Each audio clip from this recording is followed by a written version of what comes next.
R.A. Dickey graduated from MBA in 1993. And I was privileged not to be here with him when he was at MBA, but to go down to Atlanta and see him pitch with our Olympic team in 1996. And subsequently, I've been fortunate to get to know him in a variety of ways. His journey in the major leagues is an amazing story. The painting on my right, I asked a student to do it. He did it in about 12 hours, one weekend, because I thought of this at the last moment before you were going to speak in MBA at a different time. And Jack Coyle did an amazing job. It's in the library, but I thought today it'd be fun to have it here tonight. R.A.'s story is filled with 4 A's I wrote down: adversity, authenticity, aplomb, and affirmation. And for that, I am thankful to know you, R.A., and to have you as part of the MBA community. Join me in thanking R.A. for being here tonight. Hey, thanks for having me. This is a special event for me, and I'm just going to go ahead and be real transparent with you. This is my first father-son banquet ever. I started here in 7th grade. So it's a real privilege to get to share some time with you guys, and what a great event to see unfold. You know, the cultivation of relationship between a father and a son is a real special thing. And just from being real vulnerable with you, I didn't have a great relationship with my own father, so I wasn't privy to a lot of the life lessons that you guys are getting as you mature into young men. But on the other hand, I was really, really blessed and really fortunate that I got to go to school here. And this place did a lot for me. I would go so far as to say it really fathered me in a lot of ways, and not just academically or athletically, but the countless nights I would spend at my classmates' houses and getting to know their fathers, and getting to spend the night with my grandparents so much. And I think what I would love to do tonight in the next 15 or 20 minutes is just share with you some of the things that I feel like became really important to me as I grew, not only into a 43-year-old man, but into a father, into a husband. And I think the place I'd like to start would be when I was young. And my parents got divorced. Just a little bit of background. My parents got divorced when I was about 7 years old. And I went to live with my mother. And my father worked, and I saw him every other weekend or so for a time until later on in my life. And later on in my life, I moved in with my grandparents for a spell. And that is kind of where I feel like my real maturation began as a young man, trying to figure it out. My grandfather, who some of you guys may know, the lineage here is that Ricky Bowers, who went here as my uncle, it was his father, and I stayed with them, and Helen Bowers for a good bit. And he as I was coming of age as a 7th grader, and he knew I enjoyed sports, and he knew I enjoyed pitching, and I would do well in a game, or I'd get roughed up in a game, and I'd come home, and he'd have something to say to me. And one of the things he always did, well, let me tell you exactly what he did. He pulled down an old scrapbook from the 1950s, 1960s, and he pulled out an old article. And the old article was about how he struck out in a 7-inning game 21 guys. That's every out, right? And I did a double take, and I was like, who are you playing, first of all? That was my first question. Because, my granddad, he had a lot of the answers, and he really did have a lot of the answers. And he said that he threw a knuckleball. And I said, a knuckleball? What's a knuckleball? Okay, I was a 7th grader. I was 13 here. And I was just starting to have some athletic success on the baseball field because I was able to throw hard. And I thought, a knuckleball, you're out of your mind. I'm not going to learn that, right? And as time went on, he was so persistent. Hey, I got to show you this knuckleball. So the birth of the knuckleball for me came in my grandfather's house on Castleman Drive across the street from Julia Green, when he showed me the grip for the very first time. I was probably in the 9th grade at this time, and he taught me how to throw a knuckleball in the backyard. And that's the first time I ever threw one. But for the longest time, I eschewed him away. I'm not going to learn a knuckleball. That's for people who can't throw hard, Granddad. Get away, right? And he said, okay, you'll see. And so finally it wore on me, and I threw a knuckleball because of him. And I would just goof around with it because I still was throwing hard at the time, but it was just to play around with. Little did I know, right? Little did I know. And so over that time, I got to spend some time too with another man. I am married to Ann Bartholomew, and the Bartholomews have all come through here in one form or fashion. And I got to be really close with Sam Bartholomew. And Sam Bartholomew's always been like a father figure to me. He is a father figure still. And a couple of things that I really learned from him that I still use today is that he carries around, and of course Sam, West Point grad, Vietnam vet, a real caring guy, but he didn't wear it on his sleeve, right? That's part of it. But I would always watch him. He would carry around a little red book all the time. He'd be pulling it out. He was a lawyer here at a law firm downtown, and I'd watch him pull out his little red book and write something in it and put it back in. And over time, I became real curious and much more brave and asked him, what's in your red book? And he said, well, it's my day timer, it's my scheduling, but it's also a place where I make lists. And the next thing out of his mouth really stuck with me. And I have a red book today because of it, and have had a red book my whole life. And it's just a little red book that, like a bank will give you for opening an account or something. It's nothing fancy, but it has room to write down what you're going to do, and it has a room in it to make lists. And he said, the world is run by people who make lists. The world is run by people who make lists. And what he was saying to me was, have goals, have daily goals that you accomplish throughout the day. Maybe it's one, maybe it's two, maybe it's a handful. But the sense of accomplishment that you'll feel from just putting a check mark by one or two of those things on that list will give you a real sense of self-worth, and it did for me. And Sam taught me that, and he taught me so many other things. We don't have enough time in here for me to share them all.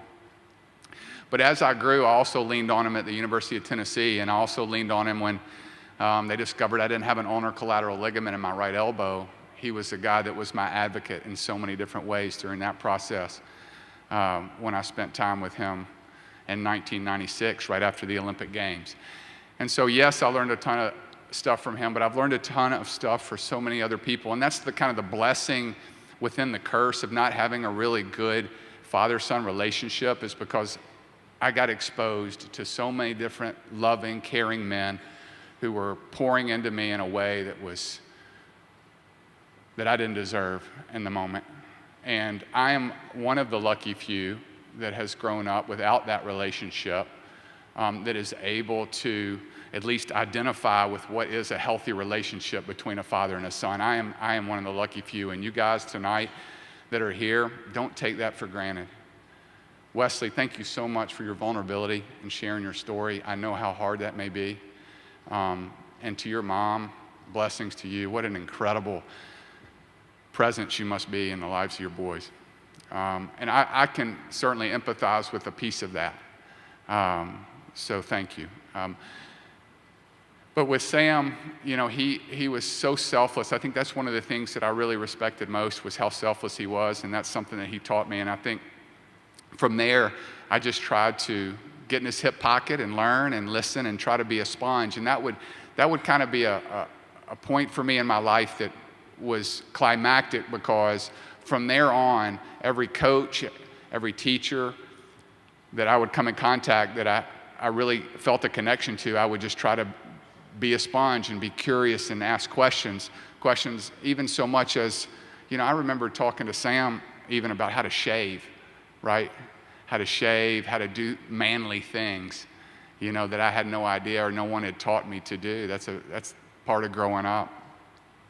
But as I moved forward into my professional career, there were so many different men that poured into me. And the crux of what I want to talk about tonight is about three men in particular that helped me.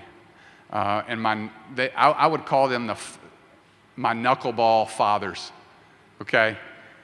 And I want to tell you a little bit about Phil Niekro, Charlie Huff, and Tim Wakefield. Okay, those are guys in my life that have meant a lot to me, that I have learned so much from. And when you hear me say knuckleball, think life, because the knuckleball for me is an incredible metaphor for life, okay?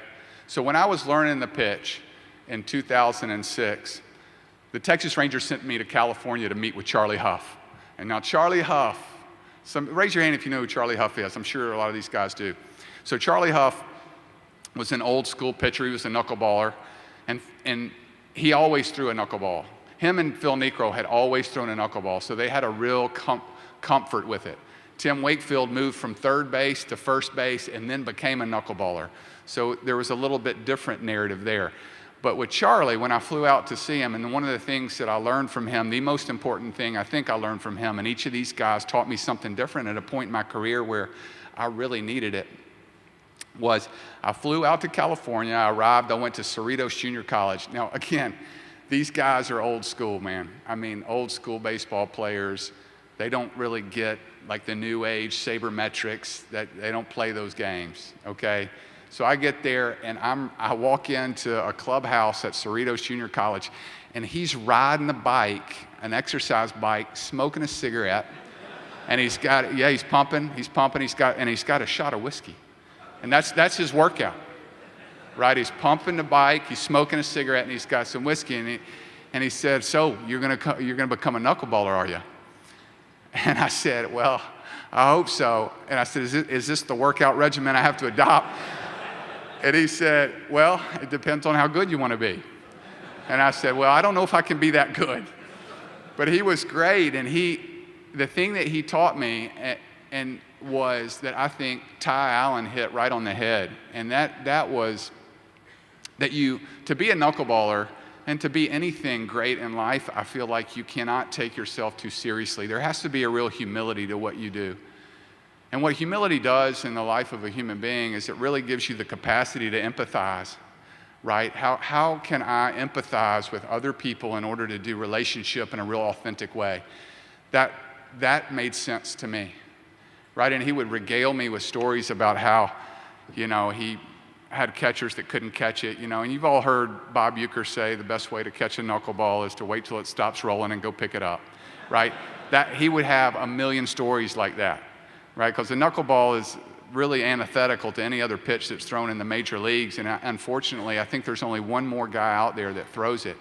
His name is Stephen Wright. He's on the shelf now for the Boston Red Sox, but he's going to be a pretty good one if he can get over some health issues. But he had all these great stories about how managers wanted to take him out, and he just gave me a real appreciation that you have to have a sense of humor in this life. And one of the things that has helped me overcome adversity is Charlie Huff. Yes, I've won a Cy Young Award, a bronze medal, I've done some cool things, but do you know that I've also tied the modern-day Major League home run record for most home runs given up in a game? Since 1871. Me, at the top. 6 home runs and 3 2/3 innings. Do you also know that I have the most wild pitches in a single inning? At the top, 1871. 19,000 players have played in the major leagues. 19,000. Dickey's number 1. In two categories. Ironically enough, I tied Tim Wakefield for most home runs given up in a game, another knuckleballer, with 6. So Charlie Huff really taught me how to have a sense of humor about myself and about my environment. I think that's one of the things that we all need. And what that does is subsequently gives you a real sense of humility, and that humility can really help you empathize with other people around you. After that, I had a modicum of success and went to see one of the greatest Hall of Famer, Phil Niekro. Now, Phil Niekro was cut from a similar cloth as Charlie Huff. Old school, they played against each other. In fact, I think they actually pitched against each other where we did this knuckleball documentary and we were together, and they were still talking about it years later on how Phil Niekro hit a home run off Charlie Huff. And Charlie Huff said, "I didn't even throw you a knuckleball. It was a fastball." So he had bragging rights for the longest time, but Phil Necro taught me something that I've tried to apply to every other facet of my life, and that is, how do I live out the next 5 minutes the best that I can? And what he meant by that was, in the context of baseball, was, you're gonna mess it up. But how many times in the game can you refocus and recommit so that you can have success the very next pitch? Not the next inning, not the next game, but the next pitch. Because one of the things that separates professional athletes from everything else, and not that I'm a great one, just that this is what I've learned, is your ability to arrest when things start to go downhill. How do you arrest that moment and change the trajectory?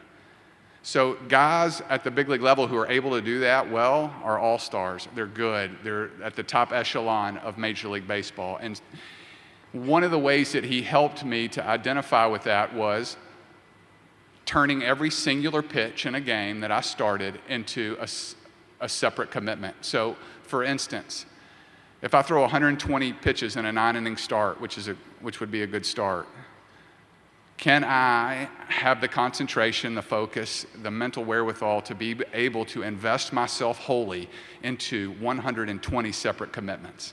Can I do that? Now that is a learned attribute, guys. That is not innate. So go practice that.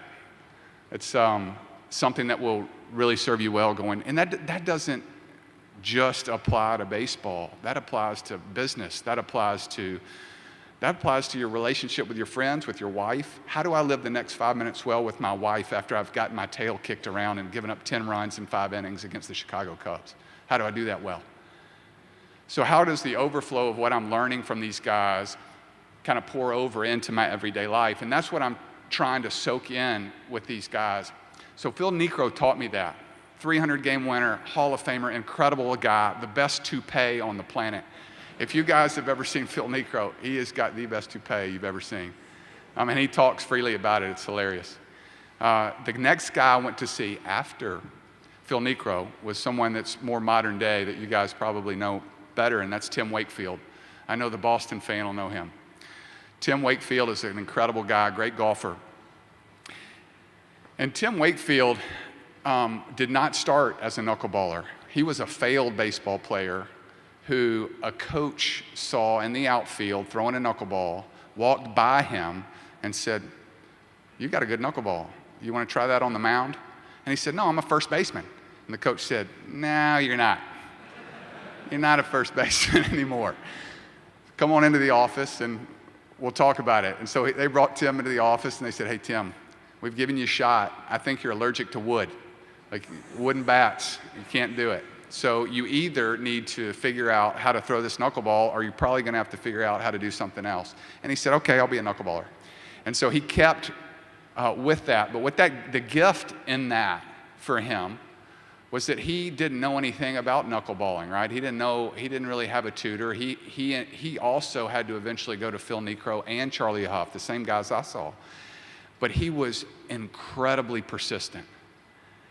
And to throw a knuckleball, you have to be incredibly diligent, dedicated, because I had to unlearn a mechanic that allowed me to throw 95, 96 miles an hour from the time that I was 10 years old to the time that I started throwing knuckleballs at age 34. I had to unlearn that mechanic, all that muscle memory, all that repetition, unlearn that and try to relearn a mechanic that could produce a ball that that rotated a quarter of a revolution from the time that it left my hand till the time it got to the catcher's mitt. And so I would come in this gym and I would get Mike Anderson to come into this gym on his lunch break and I would beat him up with knuckleballs. I mean, they were going off his kneecaps, his chest.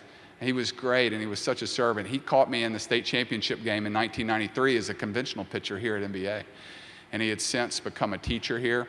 And I would grab him on his lunch break, meet him over here, and just wear him out. And he was great about it. And then I would find a brick wall somewhere else to throw 250 more balls against to try to get that rotation right, because I knew at this point in my career, if I wanted to keep going and keep chasing this dream, it was going to be like Tim, either as a knuckleballer or go do something else. And so he taught me that that's what it takes. It takes that dedication. And yes, I knew it to a certain extent, but things had come pretty easily for me. Like all of us when we're young, right? When we're 15 to 19 to 25, things come easy. You wake up, you feel good. You know, I was 42 last year pitching for the Braves, and I woke up and needed a shot just to get out of bed. It was horrible. And so things don't come as easy when you get older. And he gave me a glimpse of that because he was much older, and he said, hey man, you're going to have to do it differently than you've ever done it before. And this is what I mean. So not only did he tell me, he showed me, and I would grab him when we would play the Red Sox. The Mariners would play the Red Sox, and I was with the Seattle Mariners at the time. I would grab him and I would say, can I go watch your bullpen? And that's unheard of. To go watch an opponent throw a bullpen to get ready for his start the next time he's up it's unheard of. But he said, please come. His pitching coach, who was the manager, Farrell, who was the manager for the Red Sox for the longest time, was the pitching coach at the time. He said, yeah, come watch. And so he taught me what that was like. And he taught me how to be diligent, dedicated, and just doggedly persistent. And we all know as fathers in here, and I'm learning, man. I have Eli here with me today, and Eli's my 11-year-old, and he's my oldest boy. And so I'm learning. And I think one of the real gifts that I can give him as he grows is to let him know I don't have all the answers. And it's important for me to seek wise, godly counsel around me to try to figure out how to do it better. I think that's a real gift. And when I mess it up, I need to repent of that and say, hey man, I'm sorry. I did not mean to embarrass you. I did not mean to do this. That gives my son a real gift. And that's something that I've tried to take very, very personal because that's something that I felt like was lacking in my own life. That vulnerability of letting my child know that, hey, it's okay that you don't have it all figured out. And as a knuckleballer and where I am in my life right now, it's weird. I'm here March 13th. In 21 years, I've never been in the state of Tennessee on March the 13th. This is different for me, and I have good days and I have bad days, and Eli knows it, and my wife knows it, believe me. And so I'm trying to figure out what's next, and it's difficult. And so where we are, just for those of you in the room who have been so generous to me, and I've identified a bunch of you already here tonight that have followed me in my career, I'm in a place right now where I have some opportunities at the midway point. So I haven't yet retired. And so I haven't made any public announcement and won't, because I'm going to try to identify a team that's in the hunt and has a chance to win the World Series, and hopefully there will be a need at that time. But I needed to get my help and get my kids out of school and get them on to summer because it's tough. Do you know, as a baseball player, we spend 227 days out of 365 away from home. And I've done that for 21 years. And so being home right now is important, and it has been very valuable. And so when I think about myself not getting to do a PFP drill in spring training and thinking, man, I wish I was down there, the next day I get to take my son to practice. And so I think that's the beauty of it, right, is time spent. And that's what this night represents. And, you know, I'll close with a story that you guys will all be able to relate to, fathers in the room. You know, I think fatherhood is a lot about sacrifice, right? Like, I'm not going to go play golf. I'm going to go do this with my son, or I'm not going to do this. I'm going to go do this with my son. Something that you may want to do that you don't do because you know it's in the best interest of your son. Well, my son last year, and he doesn't do this very often, and I have always encouraged him not to do this, but I don't like to try to use my position to secure autographs from people on the other team. It's just something that has always been tough for me to do. But my son has a favorite player on the Reds team named Joey Votto. And Joey Votto is a good player. And he asked me for his autograph. And we were playing the Cincinnati Reds. and you guys will appreciate this. So I couldn't find a time to talk to him, to ask him for an autograph ball or whatever during the series in Atlanta. And I was supposed to pitch against them in the last game of the series. And so it's my time to start, and believe it or not, I'm thinking, how can I get Joey Votto's autograph 10 minutes before I'm supposed to start against the Cincinnati Reds? And so I go up, my first at bat, okay? And by some minor miracle, the guy throws me a fastball in right on the hands, and I fist it over Joey's head, and it goes for a base hit. And so I get to first base, and I'm thinking, here's my chance. And so I take a lead. I said, hey, Joey. He said, yeah, what's up? And Joey traditionally does not like facing me. And so I'm thinking, he's either going to be in total game mode and ignore me completely, or say up yours, or do something ridiculous, right, that baseball players do.